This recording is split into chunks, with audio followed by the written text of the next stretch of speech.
Hey, church family, thank you for joining us again for the continuation of our summer series. Tonight, Michael White will have our discussion. Before we get into that, I wanted to remind you about the people to keep in our prayers. Case had a quadruple bypass, and he is doing well. He's improving, but please continue to pray for a complication-free recovery for him. Judy Atwell's sister, Patty, they have verified that her cancer has come back again. Also, Dale Hafner's brother, Rick, apparently his cancer has spread, so we need to keep all those folks in our prayers, as well as Jim and Fran Newbill. Many of you know that both Jim and Fran have had pneumonia. Fran tested positive for COVID as well. They live in the Nashville area, but they're former members here, and just need to keep that whole family in our prayers. And then remember the Joe Hundley family. Mrs. Joe passed away August the 4th, and tentatively her burial is going to be on September the 4th at the Veterans Cemetery, but we'll make sure to get the details out to you when we have those in hand. So by way of events that are coming up, I want to remind you about some things happening here pretty soon. Sunday, August 23rd, we're going to have 3, not 2, but 3 drive-by bridal showers, okay? I joked last week that it's like raining around here. We haven't seen the stop of it, okay? So we have 3 drive-by bridal showers, and we are pleased, by the way, to be able to celebrate with these new families. But it's going to be Sunday, August 23rd from 2 to 3. Now, that's a different time than was previously scheduled, so make note of that in your calendars, August 23rd from 2 to 3 p.m.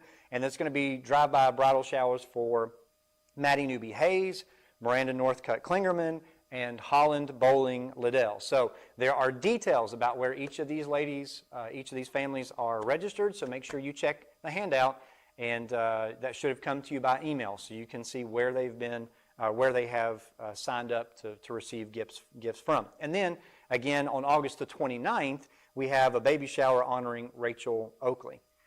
So those are the bridal showers and baby showers we have coming up. And there's information in here about folks that have new addresses, and we need to be mindful of that. Also, remember our Bible classes that we have on Sundays.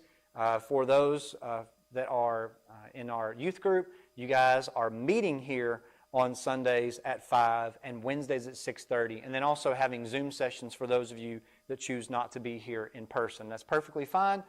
We want to make sure you have the opportunity to join by Zoom as well. Our adult classes will meet online at 6 p.m. each Sunday night, and then, of course, at 7 o'clock on Wednesday nights. And we're finishing out the summer series all the way through the month of August.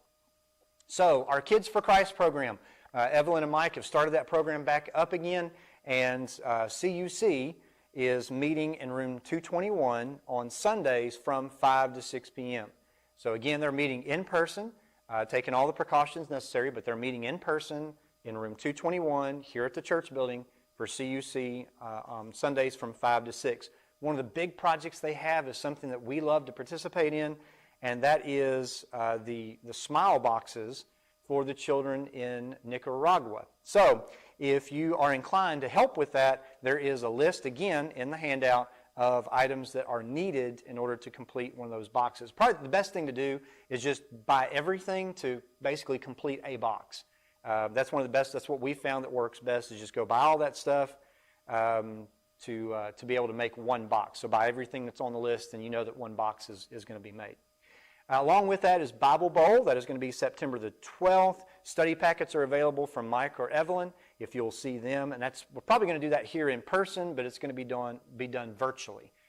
So make sure that you are asking the Saints about that. A couple of area events. One is the God for President event that's happening each Tuesday night in August, sponsored by the Central Church of Christ in Johnson City, Tennessee. And this is for everybody. There's details here about how to watch that, how to get involved in that. And that is free. And then also the Pathways 5K. That's coming up at the end of the month. It's going to be on a Saturday, August the 29th. It's going to be at 8. Packet pickup is at 7. And the race is at 8. And this supports the Tennessee Children's Home here locally, and I think all the way across the state as well.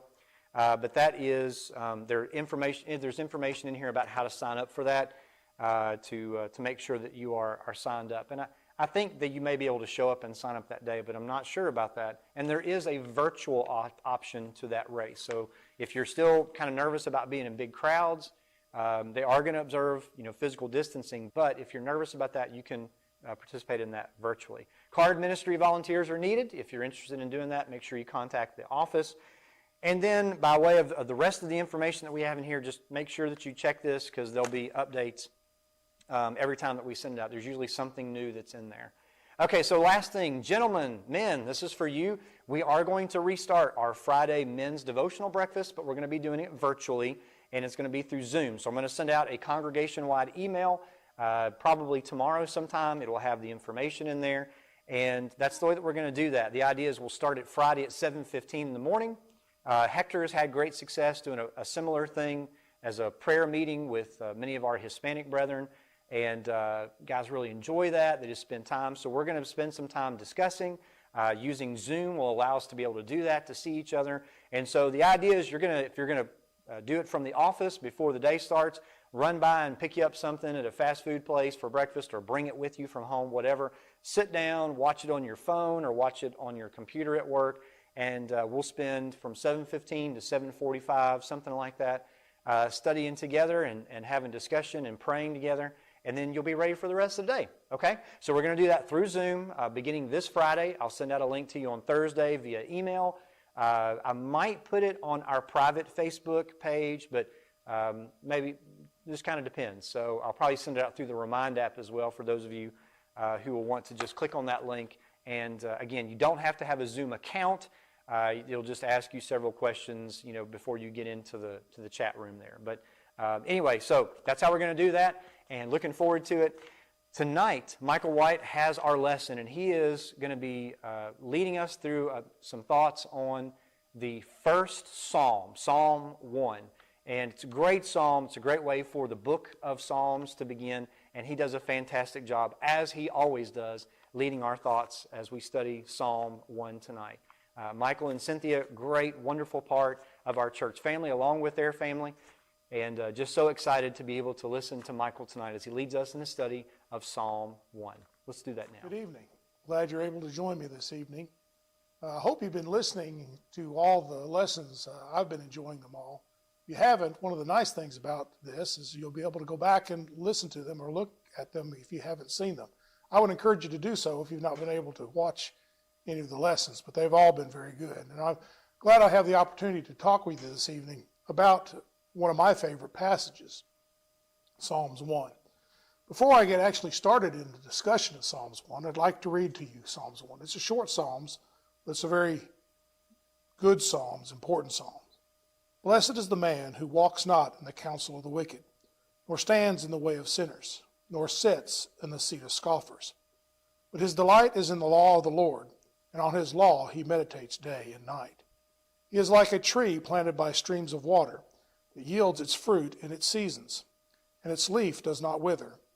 In all that he does, he prospers. The wicked are not so, but are like chaff that the wind drives away. Therefore the wicked will not stand in the judgment, nor sinners in the congregation of the righteous. For the Lord knows the way of the righteous, but the way of the wicked will perish. I chose this passage because I use it as my first lesson in my faith class. A lot of you have taken my faith class and have heard that lesson, and I'm not going to give that same lesson that I give in my faith class because a lot of you have heard it. But I wanted to give you something that I've found as I've studied the Bible and studied passages in the Bible, especially those that have drawn interest to me as well. And as I've said a lot of times in my classes before, that I have a lot of material in my faith class that I don't always cover in my faith class. I don't always have opportunity to give in my faith class. So I wanted to share something that I probably never have shared in my faith classes or any other class before, associated with why I consider Psalms 1 to be a very important passage to the Bible as well as to my life as well. I use it kind of like an introduction to my faith class as a preface, so to speak. And I talk about how Psalms 1 describes our life journey. It describes our life journey in two ways, as a plant and then as a road. Of course, in my faith class, I go on to talk about it being a plant, and I associate that with that. Of course, being a science major, I use that a lot in my analogies. But tonight we'll be talking about the latter part of that Psalms 1, the two ways. And you'll hear me mention that a lot in the talk this evening about the two ways. Let's look at verse 6. For the Lord knows the way of the righteous, but the way of the wicked will perish. That word way there is the Hebrew word darek. And it literally means a road or a way or a journey. And that's why I like to use that as a journey. Our faith is a life journey, a passage, a walk that we do. It's important that when I look at this, I see how this preface for my class becomes actually a preface for the Psalms. And I didn't really realize that until I got to looking and studying that.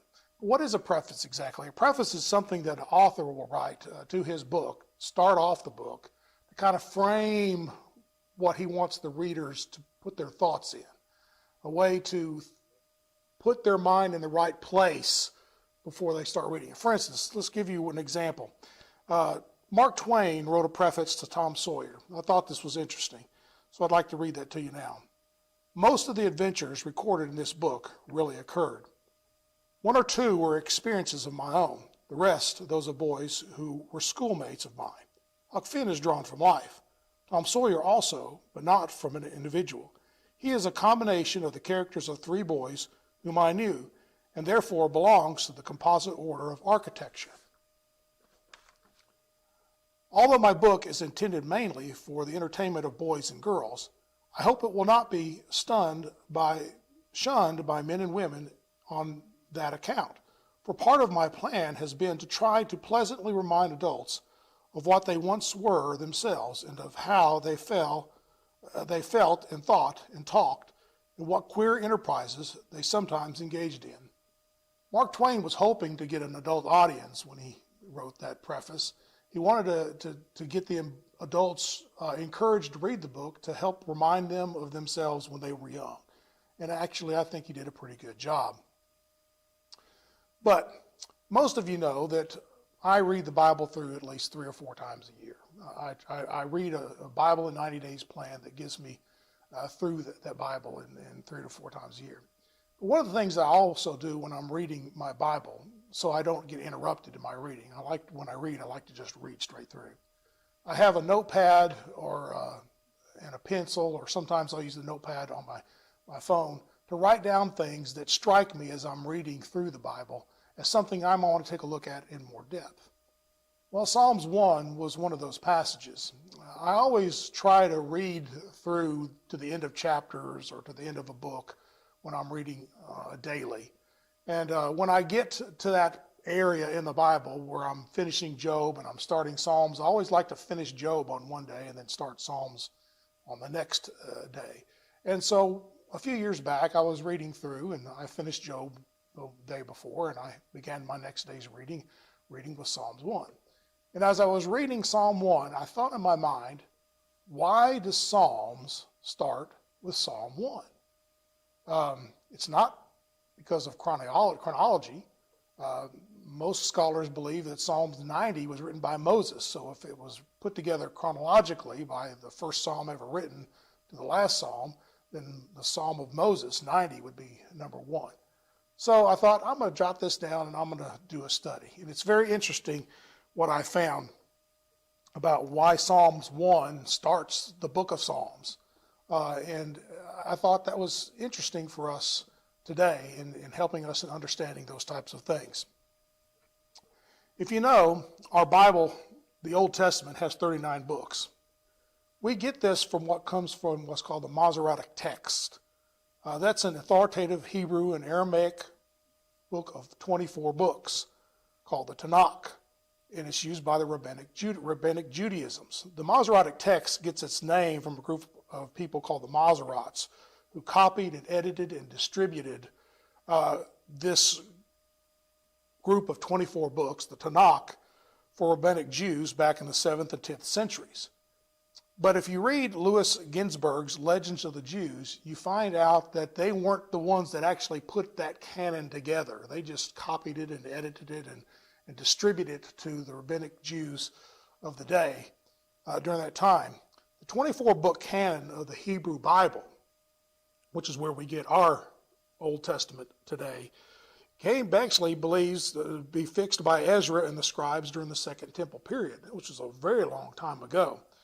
Ezra and the scribes of that time put together a 24-book canon, so to speak, that they would be used for the new temple. So according to the Talmud, this was compiled by what they called the Great Assembly, and it was completed in 450 BC. What's interesting about that is that that probably was the Hebrew Bible at the time of Jesus, that 24-book canon. Now, before I actually get into discussion of how that's divided and laid out, I think it's also important to note that the Jews of the day put a lot of emphasis on beginnings and endings, and they also put a lot of emphasis on numbers. And the number 3 and the number 5 basically were numbers that meant completeness. So you'll see that as I go through the divisions of the Masoretic text, which is where we get our Old Testament of today. The Masoretic text is divided into 3 sections. Interesting. The Torah, the Nevi'im, and the Ketuvim. The Torah had 5 books in it, the 5 books of Moses, which we also call the law. The Nevi'im was called also the prophets, were divided into 3 sections. The former prophets, Joshua, Judges, Samuel, and Kings. The latter prophets, Isaiah, Jeremiah, and Ezekiel. And the 12 minor prophets, Hosea, Joel, Amos, Obadiah, Jonah, Micah, Nahum, Habakkuk, Zephaniah, Haggai, Zechariah, and Malachi. The Ketuvim was also divided into 3 sections. 3 poetic books, Psalms, Proverbs, and Job. The 5 Megillat, or the 5 scrolls, and these were books that were read aloud during certain occasions. The Song of Songs, Ruth, Lamentations, Ecclesiastes, and Esther. And then the other books, which included Daniel, Ezra, and the Chronicles. What's interesting is we get our 39 from that 24 because they had all of Samuel together, and they had all the Kings together. They had all of Chronicles together. Nehemiah was rolled up into Ezra. So you divide all those out, and we come up with our 39 books in our Old Testament of today. But what's important is the background and the positioning of beginnings and endings to these books. It's important to note. Now, you notice the 3 and the 5 in the layout of this canon, and that showed to them the completeness of that canon. But let's take a look, because Psalms, the book of Psalms, was the first book in the Ketuvim, and Psalms 1 was the first psalm in that book. The book of Psalms that we have, and you can see that in our book today, is actually divided into 5 sections. They call them books. Book 1 is Psalms 1 through 41. Book 2 is Psalms 42 through 72. Book 3 is Psalms 73 through 89. Book 4 is Psalms 90 through 106. Book 5 is Psalms 107 through 150. And again, these psalms are not laid out chronologically, so to speak. They're laid out significantly to the Jews of that time. It's interesting that the first book are basically called the Psalms of David. They are a collection of the Psalms of David that most scholars believe were put together by David's son Solomon. And it's interesting because if you go through those 41 chapters in the first book of the Psalms, you'll see that almost all of them start off with a Psalm of David. Here are the exceptions: 1, 2, 10, and 33, which do not have any superscription. And then Psalms 30, which actually starts off with this superscription: a psalm and a song at the dedication of the house of David. 1 and 2, most scholars believe, was written by Solomon as a preface to his book of the collections of his father David, Psalms. What's interesting is the end of Psalm 1, these 2 ways, permeates as a good preface to chapters 30 through 31. And you begin to notice that as you read through those. It doesn't take long to read through chapters 1 through 41 of Psalms, and I encourage you to do that sometime, to read through them. And try to keep in the back of your mind this two ways, the ways of the righteous and the way of the wicked. Keep that in your mind as you read that. But I want to give you a couple of examples. Let's look at Psalms 13. I'll read this to you. It's a short one. I picked these two because they are short. It doesn't take that long to read them. But listen to Psalms 13. To the choir master, a psalm of David. How long, O Lord, will you forget me forever? How long will you hide your face from me? How long must I take counsel in my soul and have sorrow in my heart all the day? How long shall my enemy be exalted over me? Consider and answer me, O Lord, my God. Light up my eyes, lest I sleep the sleep of death. Lest my enemies say, I have prevailed over him. Lest my foes rejoice because I am shaken. But I have trusted in your steadfast love. My heart shall rejoice in your salvation. I will sing to the Lord because he has dealt bountiful with me. Notice the stark difference in this psalm between how the psalmist felt when he was away from God versus how the psalmist felt when he was with God. The two ways, so to speak. Let's go on down to Psalms 15, another short little psalm. Listen to it. A psalm of David. O Lord, who shall sojourn in your tent? Who shall dwell on your holy hill? He who walks blamelessly and does what is right and speaks truth in his heart, who does not slander with his tongues and does not evil to his neighbor, nor takes up a reproach against his friend, in whose eyes a vile person is despised, and who honors those who fear the Lord, who swears to his own heart and does not charge, who does not put out his money at interest, and does not take a bribe against the innocent. He who does these things shall never be moved. Again, notice the stark difference here between those who would sojourn in the tent of God and those who cannot.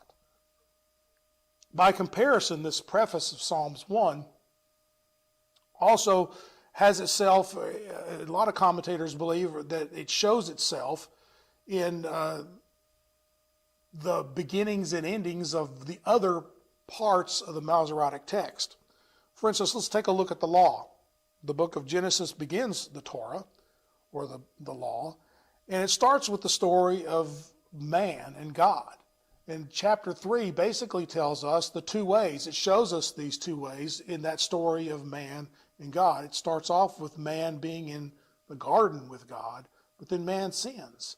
And when man sins, he's thrown out of the garden and no longer able to be with God. The two ways, being with God in the garden versus being away from God in the garden.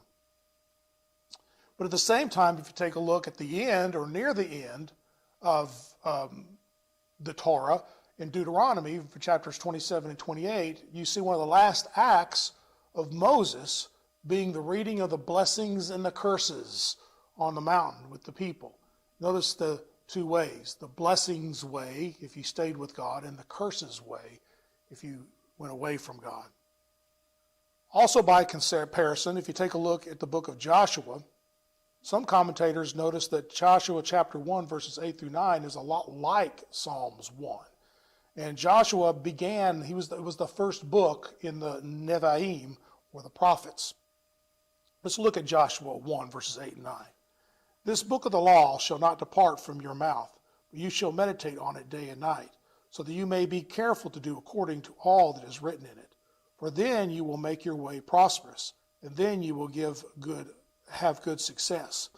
Have I not commanded you, be strong and courageous? Do not be frightened, do not be dismayed, for the Lord your God is with you wherever you go. But also take a look at how Joshua ends. It's interesting that Joshua brings out these two ways in the ending of his book as well. Joshua 24, verses 14 through 16, and then I'm going to skip down to 24 and read 24 through 27. Now therefore fear the Lord and serve him in sincerity and in faithfulness. Put away the gods that your fathers served beyond the river and in Egypt, and serve the Lord. And if it is evil in your eyes to serve the Lord, choose this day whom you will serve, whether the gods your fathers served in the region beyond the river, or the gods of the Amorites in whose land you dwell. But as for me and my house, we will serve the Lord. Then the people answered, Far be it from us that we should forsake the Lord to serve other gods. Now skip down to verse 24. And the people said to Joshua, The Lord our God we will serve, and his voice we will obey. So Joshua made a covenant with his people that day and put in place statutes and rules for them at Shechem. And Joshua wrote these words in the book of the law of God. And he took a large stone and he set it up there under the terebinth, and was by the sanctuary of the Lord. And Joshua said to all the people, Behold, this stone shall be witness against us, for it has heard all the words of the Lord that he spoke to us. Therefore it shall be a witness against you, lest you deal falsely with your God. Joshua made a plea to the people to choose which way they would go, the way of God or the way of the other gods that their forefathers had done. And then he put a stone up to remind them of that, lest at any time they deal falsely with their God. So Joshua ends the book of Joshua with that way. But interesting, that's the first book of the prophets, Joshua. Let's take a look at the last book of the prophets, Malachi, that beginning and the ending. Look at Malachi, the whole chapter 4. It's not a very long chapter. Let's take a look at it. For behold, the day is coming, burning like an oven, when all the arrogant and all evildoers will be stubble. The day that is coming shall set them ablaze, says the Lord of hosts, so that it will leave them neither root nor branch. But for you who fear my name, the Son of Righteousness shall rise with healing in its wings. You shall go out leaping like calves from the stall. And you shall tread down the wicked, for they will be ashes under the soles of your feet on the day when I act, says the Lord of hosts. Remember the law of my servant Moses, the statutes, the rules that I commanded him at Horeb for all Israel. Behold, I will send you Elijah the prophet before the great and awesome day of the Lord comes. And he will turn the hearts of fathers to your children and the hearts of children to your fathers, lest I come and strike the land with a decree of utter destruction. Again, the two ways. And he was actually foretelling the good that was going to be coming when Jesus would come into the world, and stamping down the wicked in the two ways. The beginnings and the endings in these three sections of the Bible are prefaced by Psalms 1, the two ways. But you know, it doesn't just stop there. The whole New Testament also, we can see these two ways as we're talking about that. Excuse me, got a little tickle in my throat. Let's take a look at Psalms 1, that preface in the New Testament. Start off with the first recorded sermon of Jesus in the Sermon on the Mount, chapter 5. Starts off with the Beatitudes. Look at verse 2.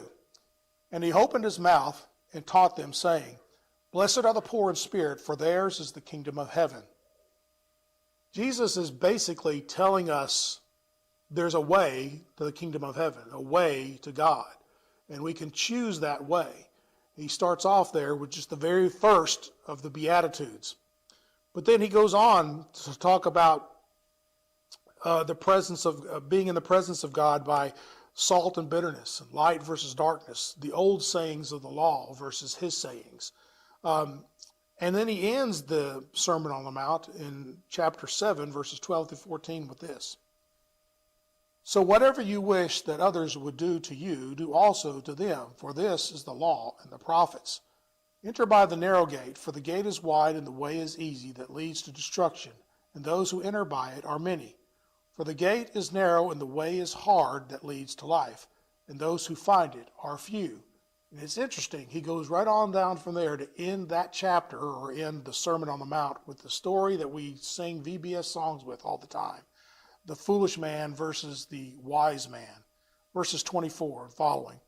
Everyone then who hears these words of mine and does them will be like a wise man who built his house on the rock. And the rain fell, and the floods came, and the winds blew and beat on that house. But it did not fall, because it had been founded on the rock. And everyone who hears these words of mine and does not do them will be like a foolish man who built his house on the sand. And the rain fell, and the floods came, and the winds blew and beat against that house, and it fell. And great was the fall of it. Notice the two ways. The two ways of the foolish man versus the way of the wise man. But we can go on to the Gospel of John and how John starts off the story of Jesus. It's very interesting. I'm going to be reading John chapters 1 through 5, and then skip down to verse 9 and read through 13. In the beginning was the Word, and the Word was with God, and the Word was God. He was in the beginning with God, and all things were made through him, and without him was not anything made that was made. In him was life, and the life was the light of men. The light shines in the darkness, and the darkness has not overcome it. The true light, which gives light to everyone, was coming into the world. He was in the world, and the world was made through him. Yet the world did not know him. He came to his own, and his own people did not receive him. But to all who did receive him, who believed in his name, he gave the right to become children of God, who were born not of blood, nor of the will of the flesh, nor the will of man, but of God. John defines the two ways as life versus death, light versus darkness, and those who receive God, or the children of God, versus those who do not receive him, or those who are not the children of God. In my faith class, I also have a lesson where I compare Psalm 1 to Galatians 5. Galatians 5 is another good passage which tells us or shows us the two ways. And so I'd like to read to you from Galatians 5, verses 16 through 24. But I say, walk by the Spirit, and you will not gratify the desires of the flesh. For the desires of the flesh are against the Spirit, and the desires of the Spirit are against the flesh. For those are opposed to each other, to keep you from doing the things you want to do. But if you are led by the Spirit, you are not under the law. Now the works of the flesh are evident: sexual immorality, impurity, sensuality, idolatry, sorcery, enmity, strife, jealousy, fits of anger, rivalries, dissensions, divisions, envy, drunkenness, orgies, and things like these.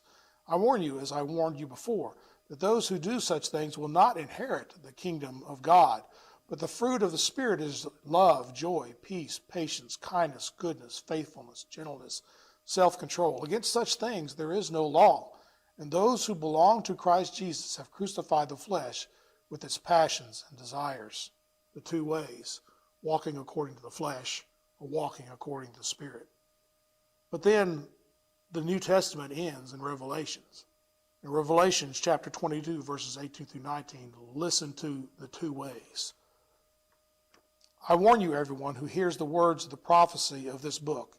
If anyone adds to them, God will add to him the plagues described in this book. And if anyone takes away from the words of this book, of the book of this prophecy, God will take away his share in the tree of life in the holy city, which are described in this book. The two ways.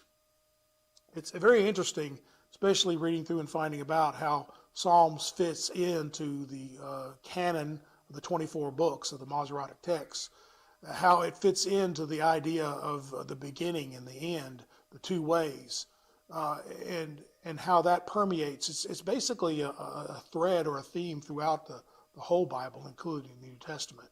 And it was a thread through the theme of my class on faith and that type of thing. But I want to make a little bit of application to it, as I do in my faith class.